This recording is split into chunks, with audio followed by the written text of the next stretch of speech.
welcome, how you doing? So I'll do that now. Welcome, how you doing? Louder, is this better? Oh, yeah, that's much better. Okay, I can speak like this. So welcome, thank you all for coming. We have a really good turnout for our pre-concert talks, and I'm really, really pleased by that, and you are an example of that, so I'm really grateful.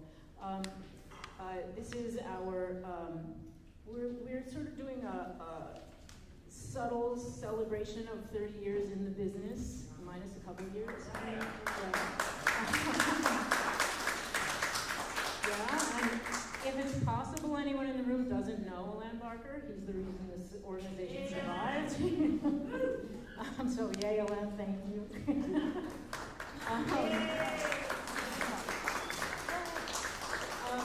And I will point out we have 30-year t-shirts. Now they don't say celebrating 30 years, and they don't say suffering through 30 years either. They just say 30 years of BLEMF. So check those out, they're $15. So I'm really thrilled to introduce to you our first pre-concert talk. We have Lindsay Weaver, who is a specialist in 19th century French music and culture, and with one of the Folly founding members, Dominic Giardino. Dominic is a kind of a wonder man, I guess, because I know him through a number of directions. He's the Secretary of Early Music America, he's the Executive Director of Arizona Early Music, and he's just an incredible clarinetist, so you will hear that after you hear him talk. Welcome.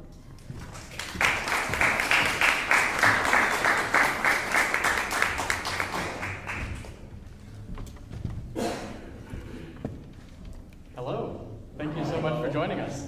All right, cool. So I guess we'll get started. One of the things I really loved about this, I just want to say I really love the concept behind this concert. Oh, sorry. Oh, there we go. Thank you. Yeah. So I really enjoyed the concept behind this concert. I remember I looked at the program and I thought, oh my gosh, this is exactly what I want to hear as someone who does 19th century music. And there's all this music that I hear talked about, and it doesn't get performed anymore because anything that was popular in its time is not performed anymore, with some exceptions. And also, I'm embarrassed to say that even though I do a lot of French culture, whenever I think of emigres, I think of Scarlett Pimpernel, like immediately, and it doesn't go anywhere else. Basically these aristocrats who are fleeing in the dead of night with clothes on their backs, and some of them did, but a lot of them didn't, because some of them, you leave and they brought their whole households, which you don't leave your music behind, so you bring your musicians. So first of all, I love this concert. But the main question I wanted to first ask you is, so in the program notes you say that this started because you became interested in 18th century American, like music in 18th century America, and I wanted to say why. Yeah, that's a great question. I mean, I grew up sort of thinking, and maybe a lot of people have the same sort of impression, but that American musical culture was extremely underdeveloped as opposed to what was happening in Europe at the time. And then, of course, you realize that as far as when we're talking about the British colonies or the French colonies or the Spanish colonies, we're talking about people who were directly transplanted from these European societies. So presumably they would have brought with them the music that they had. And the deeper that I started to dive into the subject, the more and more I became surprised at just how rich the musical culture of early America was. In fact, I stumbled upon basically the subject of this program through several different books, the first of which was the St. Cecilia Society by Michael Butler, which is an amazing account of music in South Carolina from the 1760s through 1815. So if you're particularly interested in early American concert culture, this is an amazing book to have. And it outlines a world not where people were struggling to find musicians or struggling to find particular scores, but actually having subscription concert series that featured works by, familiar names like Haydn, who was extremely popular in his day, and we still enjoy his popularity today. But amongst people like Haydn, I started to notice names like Gretry and Pleyel and Michel, or as we have in our program today, Michel Yost. And it led me down a rabbit hole of trying to discover why this type of music was being performed in America. And it's not a very complicated line to draw that around 1792, 1793, suddenly there's a lot of French music in America. And why is that? Well, around 1791, 1792, things are taking an extreme turn for the worse in France. The September massacres in 1792 basically led to aristocrats confirming the lack of safety that was going to be in their native country. And at the very same time as all of this is unfolding in France, you have in 1791 the massive slave insurrection in Saint-Domingue, now known as Haiti, that was unfolding. And really, to imagine Haiti in the 18th century would take one to a place where they actually were marked as Cap Français as the Paris of the Antilles. It was the wealthiest colony in the world in 1789, and with that wealth came an extremely sophisticated and well-developed theater culture, concert culture, and all of these folks around 1791, or a great deal of them, in 1791, 1792, and 1793 fled to America. And of course, the biggest reason for that is France is our oldest friend. In 1778, they signed a treaty with the United States, the first European nation to recognize the independence of the United States, and that began both a political and cultural relationship that lasts until about 1798, when the Adams administration basically closes the book on that chapter, or closes the chapter on that book. Okay, that's fantastic, and I'm glad I asked, because most of what I understand about American music at this particular time is in mostly in maybe the Northeast, so places like Philadelphia and New York, where in the 1780s, 1790s, there's nothing really going on there. So the stereotype that I'm now confirming a stereotype that apparently is not true for places like South Carolina and.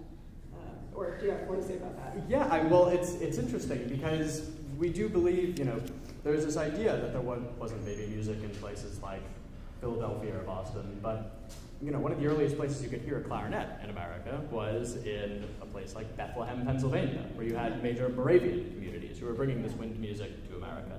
In Boston, you had Faneuil Hall open in the early 1770s, and it opened with a concert and with a military band and with string players and singers. Rheingold, who might be a name that people are familiar with if they're into early American music, came to Philadelphia and Baltimore first. So there are things sporadically happening around the country, but one of the reasons why there seems to have been a more, let's say, established or consistent music culture in southern cities like Charleston has to do with the sheer wealth that was reflected in Charleston, South Carolina, which of course is connected explicitly to the slave trade and explicitly to plantation economics. The St. Cecilia Society, in fact, was basically a music club for plantation owners, or plantation farmers, enslavers. So it's one of the complicated parts, I think, of all rich musical cultures, or rich cultures to begin with, is the music that we're playing is so unique to the culture of early America in the sense that it does bring basically the spirit of the concert spiritual to America in the 1790s, but at the same time, it's a reflection of where did enslavers feel safe to go. And many of those folks settled in places like Charleston, South Carolina, where they could hold people in bondage, whereas if they went to Philadelphia in 1783, a gradual abolition law was actually passed in Philadelphia in 1783, and that was a more complicated place for these people with money. So culture goes where the money goes, and that's one of the reasons for it. Yeah, that makes sense. And obviously America is not a monoculture then, and it's not a monoculture now. Yeah. So moving on, so we're talking about some of the program itself. I was interested to know how you compiled this program, and I know you've cannibalized a couple of extant historical concerts, but I was curious how you chose to put together what you did. Like, why these particular pieces? So the program is the product of me spending a lot of time looking at another text from actually 1902, an amazing text on early American musical culture by Oscar Sonic called Early Concert Life in America. Or Concert Life in Early America, one of the two. And in it, he actually catalogs every performance he could possibly find that was published in newspapers from the time. It's an extremely rich resource. Anybody who wants to think that America was all Yankee Doodle and Hail Columbia in the 1780s and 1790s just needs to look at this book that was literally written 120 years ago, and they'll be, I think, pleasantly surprised. Now, this particular program came together in the way that it did out of a desire to balance what we might affiliate with a regular chamber music concert, some stuff with real meat, versus maybe a more historically informed approach of performance or performer-forward pieces, like these Michel Yost quartets and the concerto that you'll hear, that really strikes a balance of just the diversity of genre one would have expected to hear in the 1790s. You know, it wasn't all big, heavy music or all pop music. In fact, if you were going to a concert in Charleston or in Philadelphia or Baltimore, chances are you would hear an opera overture, you would hear a popular air, you would hear a string quartet, you would hear somebody play a lot of notes while the rest of everybody's going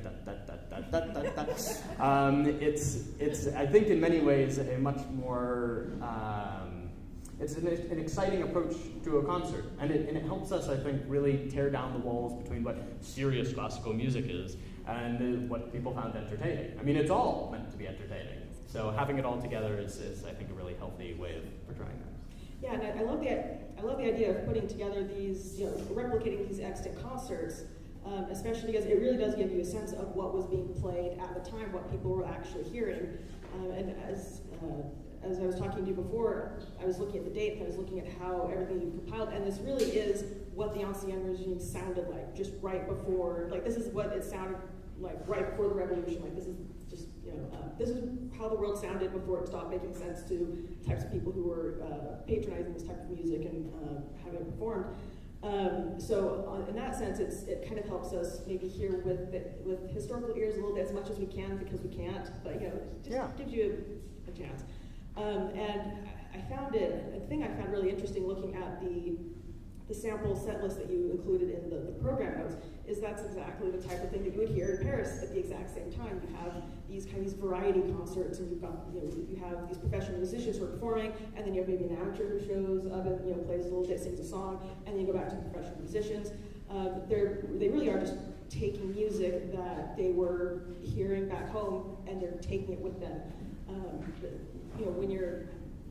One of the things a lot of these emigres did when they left is they tried to recreate France as they understood it. They tried to recreate home where they found themselves, and you do that through music. And so I love the fact that I'm looking at this program, like, this is exactly the type of stuff that they're playing, and I love just that. I don't know. It gives you a sense of, some insight into the mindset of some of these people that made their way far from home. Yeah, and the other side of this is, well, these emigres are creating basically Paris in America to the best extent that they can. It's supercharging America's musical infrastructure. I think I put in the program note something about there are something in the range of 6 to 9 clarinets featured on concerts between 1760 and 1789, and between 1791 and 1798, there are scores of them, So you have all of a sudden these performers, these professional performers, and also something we didn't have a ton of before this, very skilled amateur performers. Many of these aristocrats were professional level amateur performers showing up in America, not only trying to replicate their culture, but also trying to make a buck. Because the complicated thing about running away from danger in your country is you need money. And even these aristocrats who had the world at their disposal in France showed up in America with good notes of credit that did get them far. But one of the things that you see very consistently when you're reading newspapers, American newspapers in the early 1790s, are pleas for public support for these emigres, for immigrants that America wants to welcome with open arms, because at this point we're seeing this influx of our French friends as an enhancement of our culture. So it's this amazing, what I have come to understand is not maybe a renaissance, but this musical, cultural French explosion, and it's not just music. Suddenly you have French patisseries open, you have French bookshops open, you have French tailors making clothes. It's an absolute Francophile's dream to be in America between 1791 and 1798. Which is just fantastic. So I now have a new rabbit hole I want to go down because that sounds fantastic.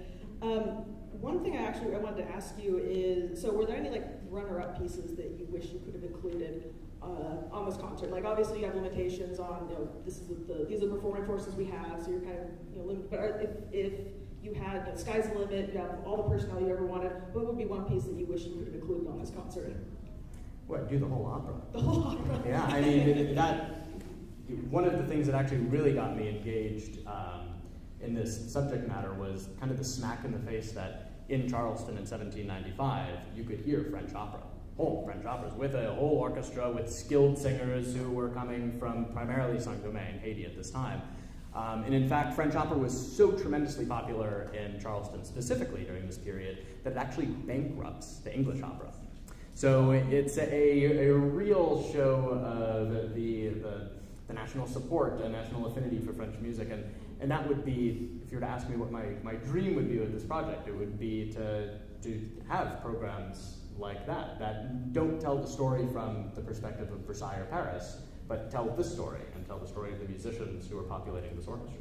Yeah, absolutely. And okay, so yeah, the entire opera, and the thing I found really striking is the fact that they are performing things like Grétry, which he has a reputation for.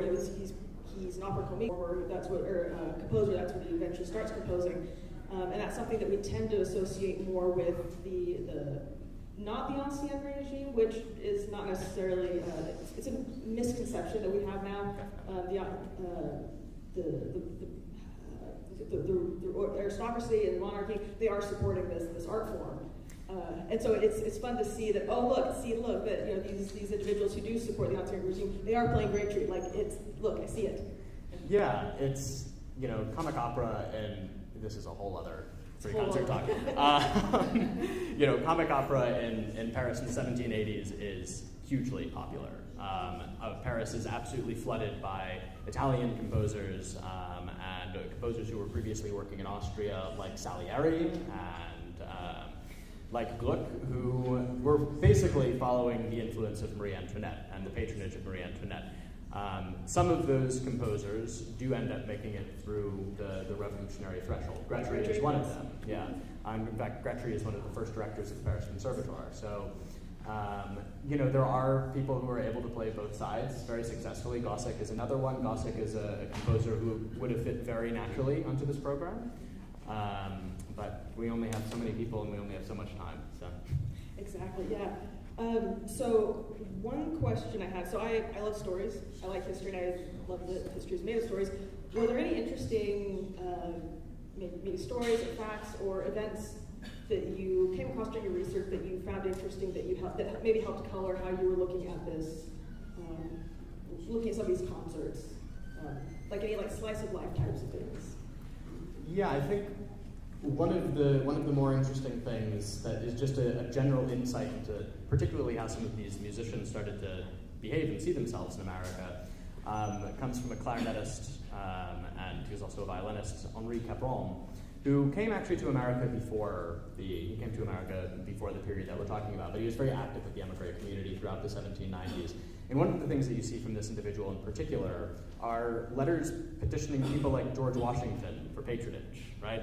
Actually trying to seek out an American aristocracy that's going to behave in the same way as Marie Antoinette or Liancourt or Noailles or any of these other French aristocrats who are known for patronizing the arts. And I think it's a major slap in the face for the French when they arrive that we were in the 1790s predominantly an Anglo-Germanic culture, at least as far as these types of concerts are concerned. And subscription series were what reigned supreme, and it was in its earliest days. And it's going to cause problems for the emigres. They're going to never, I think, really be able to make a lot of money doing this, even in places like South Carolina. And it's one of the things that ultimately, this coupled with the political backlash of between 1796 and 1798 is going to lead a lot of these folks to go back to France or to find other opportunities and venues to make livelihoods. Yeah, exactly.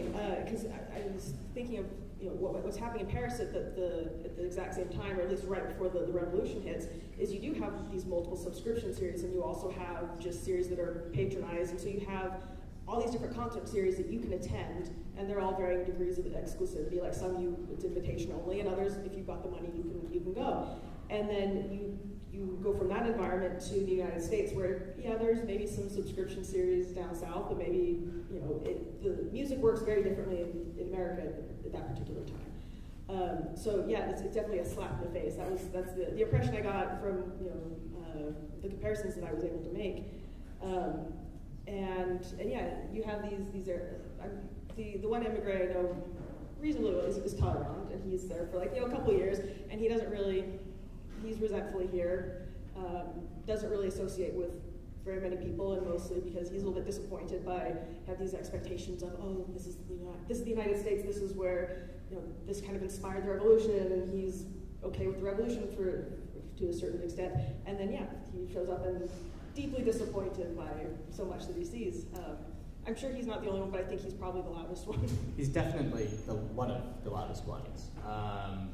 Talleyrand is an extremely interesting figure to talk about for the sake of this program, because not only was he okay with the revolution, he was a leading voice of the revolution until suddenly it was very unsafe for him to be there. And he does come to Philadelphia, and there is a very active community of aristocratic emigres who are based in Philadelphia. And the interesting thing to me about Talleyrand is he's one of the reasons why things go south between the relationship with France. If it wasn't for the XYZ affair, which is basically Talleyrand trying to, I don't know what's the right word, hustle a little bit of money out of the government of the United States, there wouldn't have been maybe as big of a public backlash against France at this time. So yeah, we have a huge diversity of folks who are coming here as emigres. Talleyrand maybe representing some of the pinnacle of power. Of course, he goes on to be an extremely influential political figure in Napoleon's regime and the regime of the Bourbon Restoration, and an immensely interesting person. But then on the other side of the spectrum, the important thing never to lose touch of, particularly when we're listening to music like this and trying to understand how music like this could exist, the other end of the spectrum are enslaved emigres who were being brought from Saint-Domingue, Haiti, specifically with the intent of holding on to that human property. So it's a very complicated political situation in America as a result of these emigres. Everybody, I think I put it in the program notes, but it's everybody from Republicans to royalists to any political ideology you could think of as settling here. And the only thing that really kept the peace was this vague understanding that America and France are friends. No matter what France you believe in, America and France are friends. So I think we're coming up close to the end. I don't know if we wanted to ask if there were questions in the room. Yeah, if you want to, yeah. If there are questions in the room, I'm going to have to run and get a clarinet ready. But we'd have just about 5 minutes left or so if anybody had questions or curiosities.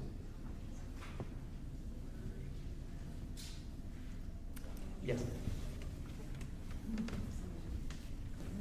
Maybe irrelevant, but I come from a German, it's very German background, Lutheran church. The Lutheran church was Johann Sebastian Bach. And Johann Sebastian Bach has had a staying power unlike any of these composers to this day. And I just wondered when they entertain the scene. When we get Bach? Yeah, when we start getting like German music and...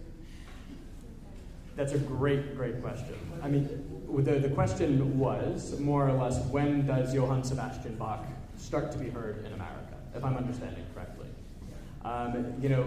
I couldn't tell you the earliest Bach that was in America, but what I can tell you is that the Moravian communities collected works of Bach, and particularly of Bach's son.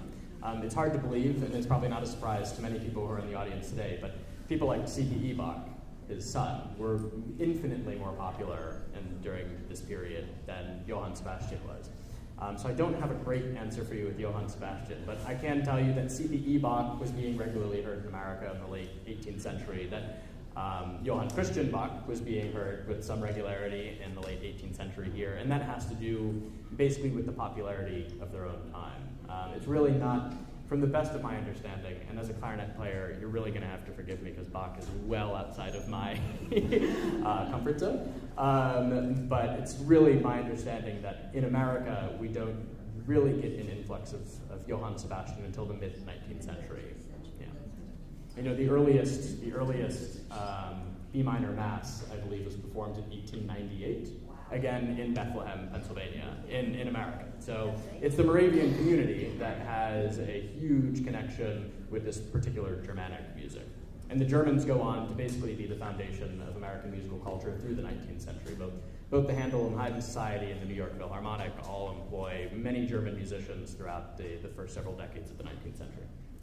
And in another revolution, another program maybe down the road is what 1848 does for American musical culture, right? So the revolutions of 1848 have a huge influx of, again, we could say emigres from places like Hungary and Germany and Austria, who actually start their own musical societies and are the backbone for much of what comes through the American Civil War and beyond.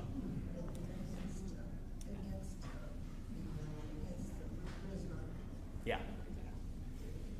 And at that point, there's infrastructure for music at that point. By the time we hit the 1840s, like you actually got enough people to sustain these types of societies.